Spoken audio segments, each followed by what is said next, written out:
Hi everyone, welcome back. So this week I'm going to be talking about my experience in Cambodia. It's a very beautiful country and I'm pretty excited to dive into it.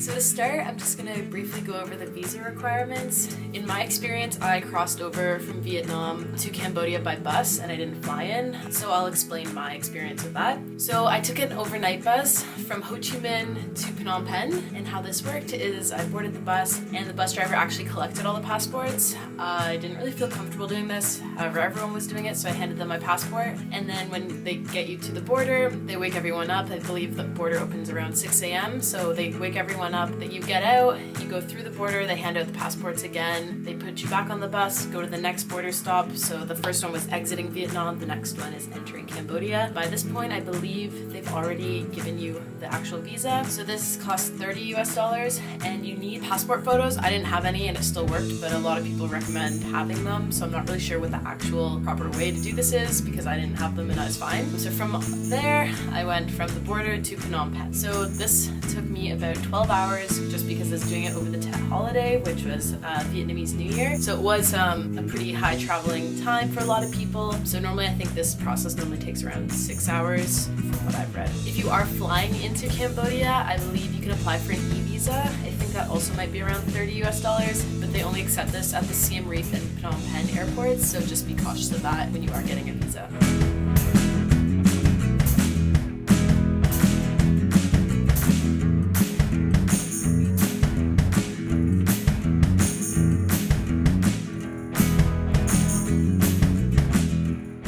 I thought it's worth mentioning to look into the history of Cambodia before you arrive. They do have a pretty dark history. I'll kind of let you guys do your own research on that, but one movie I did like was First They Killed My Father. It kind of gives a good overview of what happened during the Khmer Rouge regime. When you go to Phnom Penh, I highly recommend going to S21 and the Killing Fields. This explains a lot more of the history that happened there.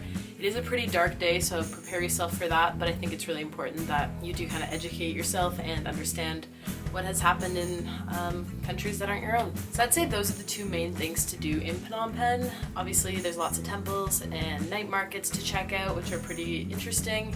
There's also a river and it's kind of cool. You can take the local ferry and kind of take it across the river at sunset, and that's quite beautiful and it's very, very cheap. Yeah, but just getting out and exploring Phnom Penh was pretty neat. The next city that I went to was Siem Reap, and this is where Angkor Wat is, which is, I believe, one of the 7 new wonders of the world, which is pretty interesting to check out. And so how I recommend doing Angkor Wat is find a group of people to do it with, or you can do it alone, but if you want to hire a tuk-tuk, which I recommend doing, I think it's cheaper to split it among a bunch of people. And so I met a few friends and we decided to do this. So we hired a tuk-tuk the night before because we wanted to get up and see the sunrise. So we got up at 4:30 in the morning and the tuk-tuk driver picked us up and we went to Angkor Wat.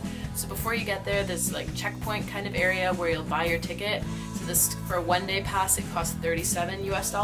I personally found it was enough to do a one-day tour. A lot of people did 2 or 3-day tours, but our group of friends found that we were kind of templed out by the end of the day anyways.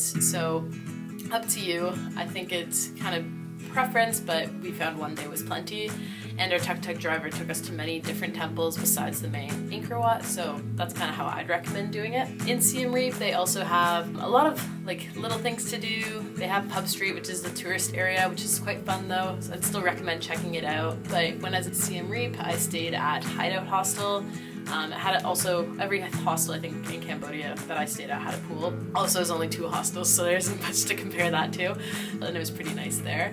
And the rooms and everything were clean. And at Mad Monkey, they also had a pool. It was also a pretty clean hostel with like a lot of activities going on. I actually arrived there on Australia Day, so they had like a lot of Australia Day festivals going on, which was kind of fun to meet people around the hostel. I can recommend Mad Monkey and Hideout for you guys there. One thing I'll talk about is the currency in Cambodia. It's a little bit different than the surrounding countries. So they use the US dollar. So that's how they function. When you withdraw money, you get US and you get change in US. The only exception is when it's under $1, they use real, so the Cambodian real, and this is their own currency, so they don't use the US coins as change, they use their real. So they're kind of operating on two currency systems here, so that takes a little bit getting used to.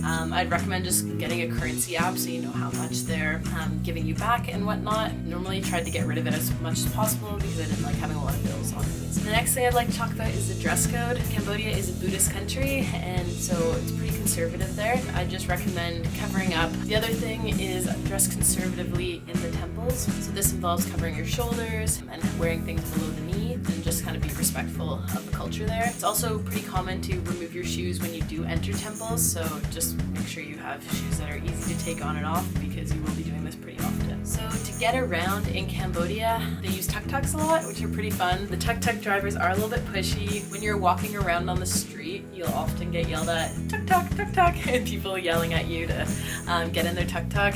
I found the Grab app also works here, and then the other app is the Pass app that I used. So Pass app and Grab app are great for hiring tuk-tuks, and they're pretty cheap way to get around, especially if you load 5 people into a tuk-tuk. It's like $1 or $2 per ride. Yeah, so I really liked Cambodia. I didn't get to go to the islands such as Koh Rong, which is I hear is incredible, and there are a few more things that I wish I got to do while I was there. So if I go back to Southeast Asia, I will definitely be back to Cambodia to check out more of the rural bits and the islands as well. So thanks everyone for watching. If you have any questions about Cambodia, let me know. Hopefully I can answer them, and I hope you enjoyed this video. See you next week.